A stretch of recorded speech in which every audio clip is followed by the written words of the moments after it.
we start with the news on Hawaii and the latest to possibly legalize sports betting for our friends out west. Right now, it looks like that potential bill could be on life support because just 48 hours after a bill went to the House, there's a companion bill in the Senate that they decided to defer the proposal. It's called Senate Bill 1569 that goes along with this House Bill 1308. Forget the numbers. Here's the bottom line. It was passed with amendments by a vote of 5-0 earlier in February at a consumer protection meeting.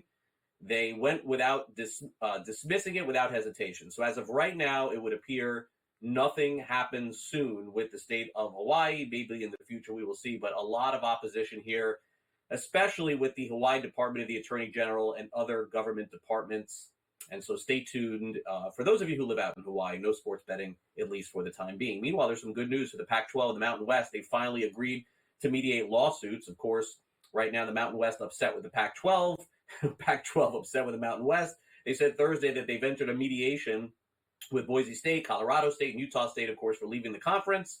Ongoing lawsuits could lead to some settlements before the sides take their chances in court, but it would appear that they're headed to mediation.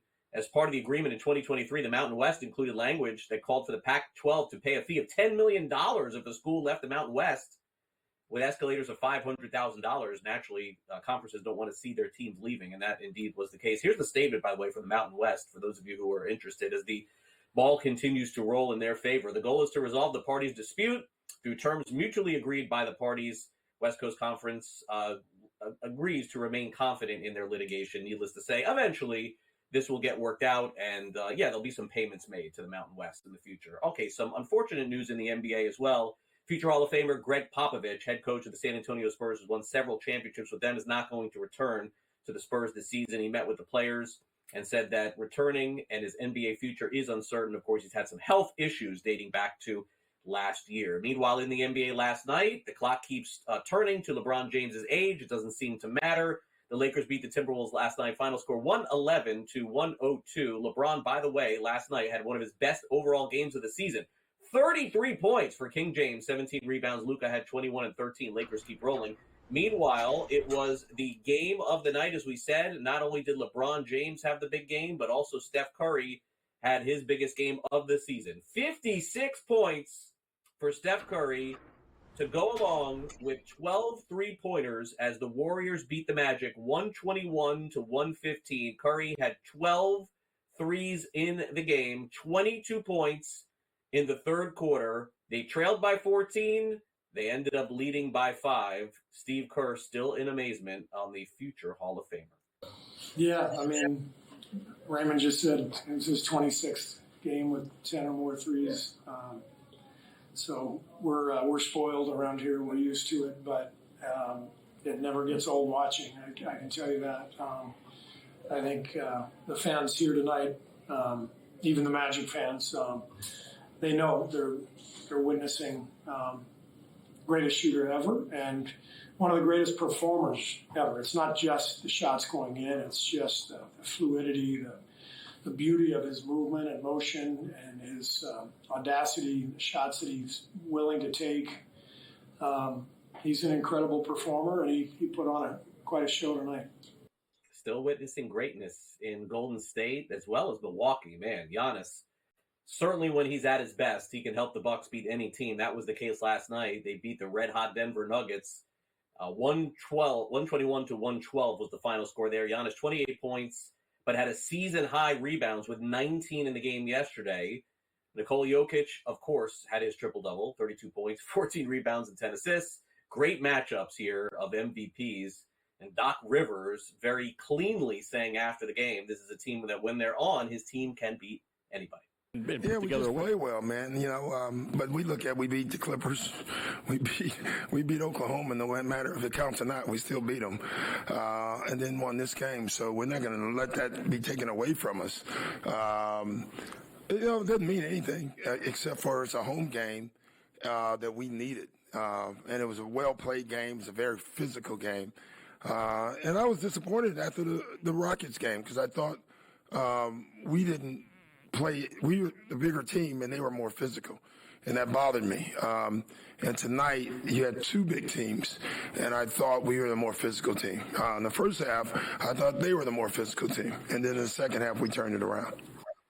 The much maligned Zion Williamson's got to be feeling pretty good about himself. He's starting to play the best basketball of his career. Triple-double last night. Pelicans beat the Suns. Suns are struggling. 124-116. Zion, 27 points, 10 rebounds, 11 assists. Phoenix was down 18. Seems like every game in the NBA, some team is down 18. They come all the way back, down 20, come all the way back.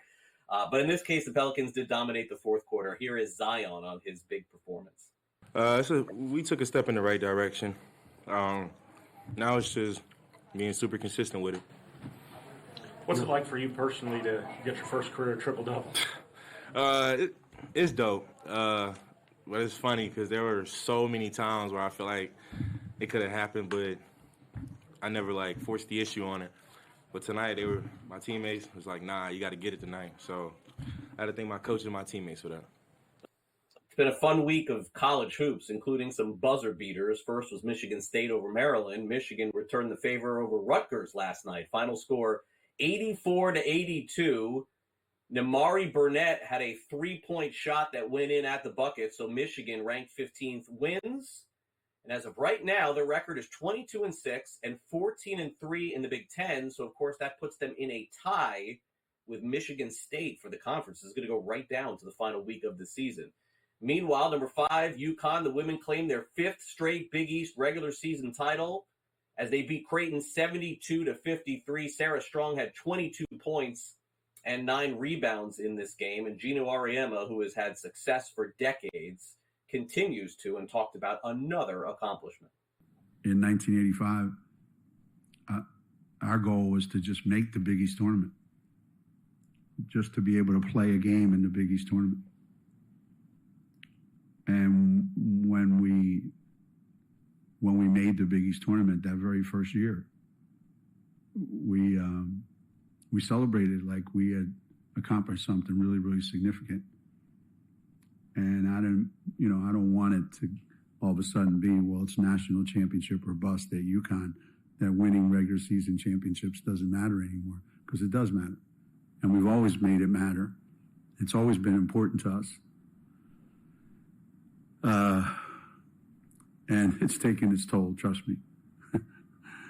All this time, all this. But hey, we put up a whopping 9 points in the fourth quarter. So I haven't lost my touch. Good stuff from Gino after the game. All right, spring training action set to go here, 105 Eastern in the Grapefruit League. Let's get to the latest in baseball. We'll start off, by the way, with the Cactus League. A couple of teams here, a couple of big injuries. First one is to Zach Neto, shortstop of the Angels. Of course, he was supposed to miss opening day, so it looks like that there's a possibility that he could miss the month of April. He had shoulder surgery at the end of last season. Andrew Benintendi of the White Sox out 4 to 6 weeks with a broken hand. Nico Horner will not travel with the Cubs to Tokyo. Garrett Cole makes his pitching debut in the spring today for the Yankees at 6:30 Eastern. Myles Garrett, not open to a contract extension with the Browns, still asking for a trade. Travis Kelce says he will be back next season. Welcome back to Newswire here on SportsGrid. I'm Craig Mish. Sam McQuillan is with us from Legal Sports Report as he joins us now. And Sam, welcome back to Newswire. Thanks for coming on the show here. I guess this is a story that just keeps on percolating here over the last couple of years. This decision of ESPN wanting to get into the sports betting game. And, Sam, it does make sense. I mean, they are the worldwide leader. They do get a lot of eyeballs on their product, and they get a lot of attention, too. But they were very late to the game to get sports betting starting. So I'm not really all that surprised to hear that it's still a struggle for them to get the sports betting content as compared to some of their sports betting product out there. The content, we know, we see it on a daily basis, but the betting product itself, while it may be positive and it may work for everyone, it's just not getting enough eyeballs on that. Yeah, the takeaway there, Craig, is who is running what. ESPN is in charge of all their sports content. They're the worldwide leader, as they've called themselves. Disney owns them. But when it comes to sports betting, it was basically something they outsourced. You had ESPN and Amazon. Everyone was kind of looking at them for a couple of years when sports betting started. wondering when they would get in the game, when they would potentially partner with somebody. Eventually, ESPN did that when Penn threw about $2 billion in their face to use their name, to use their license, to build out their sports book with hopes of utilizing the content that you're talking about, their assets, to get that to attract customers to their platform, and then B, retain them. But almost 2 years later, that really has not been the case. We're still in that wait and see phase. Penn had its earnings call this week, and one of the most notable takeaways from it is this is basically the first time their CEO came out and said, if this isn't working out by year 3, we do have an option to exit this partnership flat out. Penn is under tremendous pressure right now from a proxy battle, which is around their online sports betting mishaps, for lack of a better word. They lost about $850 million on the Barstool Sports acquisition, which was a failure. They couldn't figure out how to grow that brand. They ended up selling it back to the founder for $1, which, everyone kind of laughed about in the headlines, only to move on to ESPN to give them about $2 billion over the next 10 years. But there is that 3-year opt-out clause that CEO Jay Snowden talked about, saying basically, if this online sports betting thing isn't working, we can exit it. That's kind of a lever for us to try to figure out how to save money. They lost about $500 million last year from the ESPN bet venture. They're still very much hoping to hit a profitable quarter by the end of this year, with 2026 being when they're hoping for full profitability, which we've seen some of these other sports books do. But time is kind of running out. They're getting a lot more investor pressure. We're not really seeing these things they've talked about, the integrations across ESPN's assets, being able to utilize the user base they have in so many states with fantasy football. We haven't seen that really come to fruition in terms of being a benefit for the product yet. They're still focused on that roadmap and unveiling stuff. They've got a plan for March Madness. The popular ESPN bracket tournament app is out there. They're going to try to give people betting access and content and offers through all those ESPN assets. But just because it's taken so much time, you're now seeing the CEO acknowledge that maybe, we could get out of this after year 3. So that's a big turn from where they've been in terms of, we're going to keep spending money, keep trying. They're still going to try to do that, but now they're kind of putting it on the table that, it is realistic that we could just leave this totally. And they've only had about 3% of the market, which is, compared to DraftKings and FanDuel, is about 75% between both of them. So the numbers are not quite matching up with what they've poured in so far. Yeah, I think it's very fascinating to see how this is going to work out here, because they made a very big commitment after this whole Penn gaming thing sort of fell apart there with DraftKings and everything else.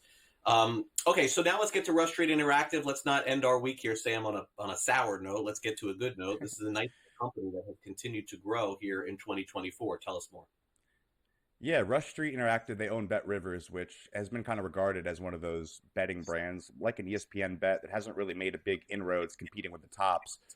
So people have kind of been surprised that they've been around for so long, but they actually had their best year ever by every metric when they reported Q4 earnings just last week. So they had active users up about 28%. Users are spending $346 a month, which is also up. They've been able to kind of make money being a smaller brand. We've heard some CEOs in the past at big companies talk about there being a place for these smaller operators to exist, kind of as long as they know their limits. They don't try to go in every state. They don't try to issue crazy promos. So they've done a good job kind of surviving there. Meanwhile, they see tax increases that are going to hit the bigger competitors as something that might benefit them because of their smaller size, smaller scale. They don't plan to launch sports betting in any states that don't have iGaming, which at the end of the day is their end game. So they're really focused on ramping all that stuff up right now while letting kind of the other companies compete for a top spot. And it's turning out to work out for them so far in a smaller kind of less scaled way. So we'll see if they can continue this in 2025. They're a bigger company in terms of global presence, but so far in the US, they've done a solid job kind of staying in that 2 to 3 tier while not trying to expand too fast. So earlier in the week, we had a positive story, Sam, on the state of Hawaii about the potential of sports betting. My contention with this, Sam, is, kind of like here in Florida, I find it hard to believe that state, with the amount of people that they have vacationing there, are going to want any money going to anything else except for that. And it seems to me that that's what's happening here, is that there was a push initially from the House to get a bill going here, but the Senate seems to be walking that back a little bit. Is there any reason to be optimistic or pessimistic based on this latest piece of news?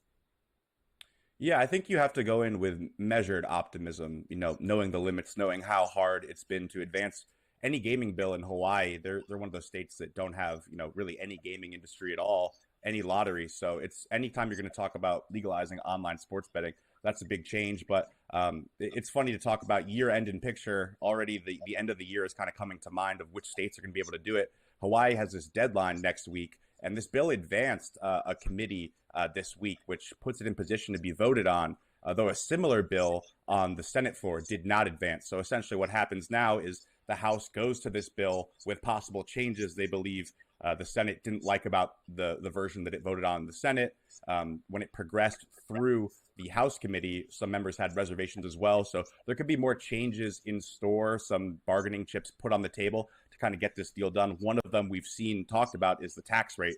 Initially, it was a 10% proposal, but the sponsor actually took that out before it hit the floor to leave that open. If the Senate believes it should be taxed more, it's an easier thing to do that way. So we're kind of seeing them make some reservations, some possible concessions to maybe get over the finish line. But if you're going to be super optimistic, I would not hold your breath here. Hawaii has been one of those states that's taken a long time. Texas, Minnesota, probably off the board for this year. Hawaii still very much a possibility, but again, there's a lot of politics behind the scenes they have to work out, and then obviously you have the deadline coming up next week. Always a gambling bill like this could fall victim to just not being a priority and them having to get other stuff done during the session. But it's still very much a possibility compared to the other states. It's just not looking like a sure thing by any means. Yeah, I mean, Sam, I guess we could close out with this. We're about to exit the first quarter here, believe it or not, already of 2025. It does feel to me like we may go for the first time a full year without a new state being legalized. We know Missouri did. They still, have to get their ducks in a row here and start up in June. But, of all the states that we talk about, and, certainly, California does not seem in play. Texas seems like a ways away. Now we have Hawaii going the other way. Minnesota can't get going. I mean, do we have a better chance of I hate to say, a repeal of a state having sports betting than actually anything legalized this year? Yeah, you always got to take that with a reservation. There's only 12 states left that are going to legalize sports betting. At some point, you're going to run out of states unless we take over more.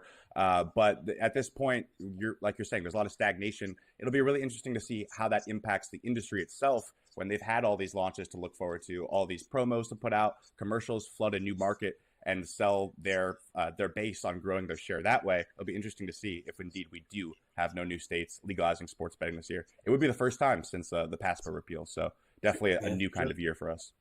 All right, Sam. Well, we'll keep an eye on it and check you out over at LegalSportsReport.com. Thanks for coming on the show. Yep. Thanks so much, Greg.